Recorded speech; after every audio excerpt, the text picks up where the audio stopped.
Hi, and welcome to The Hero Spouse. I'm Kenda Ruth, here to answer one of your questions about marriage and midlife crisis. Today we have an anonymous female left behind spouse. Her bomb drop is March of 2020. Her date of marriage is 2013. She has a clinging boomerang and a high energy replayer. She says, my ex-husband's relationship with the Alienator doesn't follow a typical script now. It is as a mutually convenient coexistence. As he says, they don't fight and she has no problem with me. I am the one with the problem. He married her to help her legalize her status and gave her money for her own business. He says once she gets it, he'll divorce her. She in turn works for free at his business. He didn't want her to move in, but she explained she's no money for rent.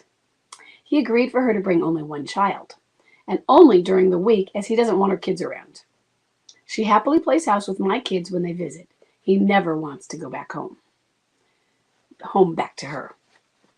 She doesn't mind him coming home late from my house. They party together on the weekends. He still treats me as his wife with love and kindness. I have two questions. How do you see this playing out? Number two, I'm in a no contact right now. So let's go back for a minute to that. If you're in a no contact, it means that he's not really treating you like his wife right now because you're not letting him come over and spend time at the house. So I'm going to assume that was pre you setting the no contact boundary. Would it come back to bite me if I started to date? I feel like I'm wasting my life until he can divorce her. Okay, you asked this last week also, and we discussed this. Would it bite? If should you start dating type of thing. So you can. You're legally free, and you can start dating. I don't think you're ready. I don't think you would be a candidate for somebody. I wouldn't want to recommend you if I had a friend. Oh, I know this really nice lady, because you're those things, but you're really vulnerable. You're on the rebound. You want somebody else, so you're not fair. You're not ready for a relationship. All of those things, and so as a person looking at you saying, "Are you a good candidate for dating?" I don't think so. Should you start dating so that you can move on? You have to make that decision. But last week you talked about it, wondering if that would really make a difference to him also. Will I ruin it if I start dating? Are you manipulating it because you're dating? Here's what I want you to do right now. First thing, talking about the relationship, how his relationship with the alienator is not typical. Oh yeah, it is. It's quite typical. First thing, a lot of it could be lies. Maybe, she's sleeping there. They're probably having sex. The relationship with Chuck and his alienator, he knew it wasn't going to go anywhere. He knew he wanted to be home with me, but he still kept leaving for her. He knew he wanted to stay home and stay married to me while he was at home married to me. And yet he still moved out of our house on multiple occasions. So he knows this isn't a permanent relationship. He knew that about her. He knew it was doomed. All of those things could be true. He's still being pulled in. He's still being emotionally blackmailed. He's still manipulating you. It's just a typical affair down. It doesn't mean it has limerence. Look at back to the email I sent this week.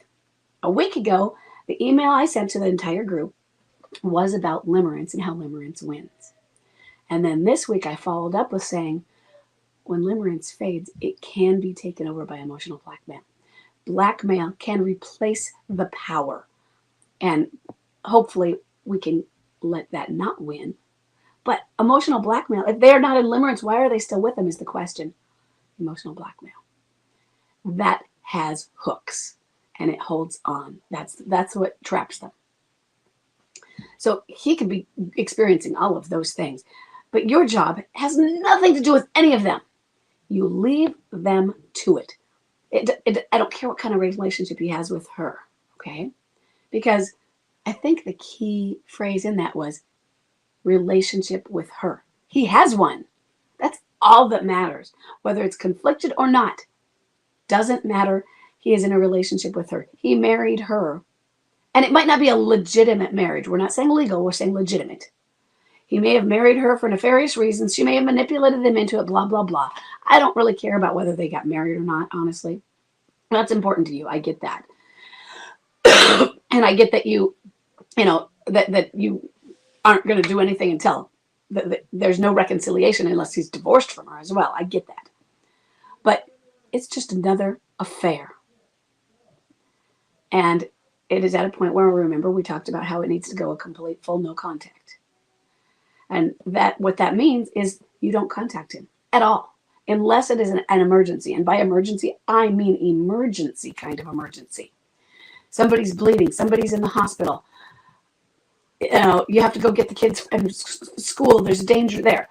Actual emergency, not I need help with the taxes. If you need help with the taxes or something like that, then see what you can do first without him. You run out of every avenue before you go to him for anything. If it's an emergency, yeah, I've had a heart attack, call him, let him know. Maybe you can watch the kids because I'll be in the hospital for a while. Yeah, go ahead. But other than that, it is an absolute no contact. And yes, honestly, this contact is a punishment. It's no contact. There is a punishment level for it. You're choosing to be with her. You're choosing to still be in a relationship with her. He can divorce somebody anytime. Now, that doesn't mean you need to put a demand on it, because that's an ultimatum and it's not going to do it. You have to sit back, and it's not your business. Their relationship, I'm going to say relationship instead of marriage, it's not your business.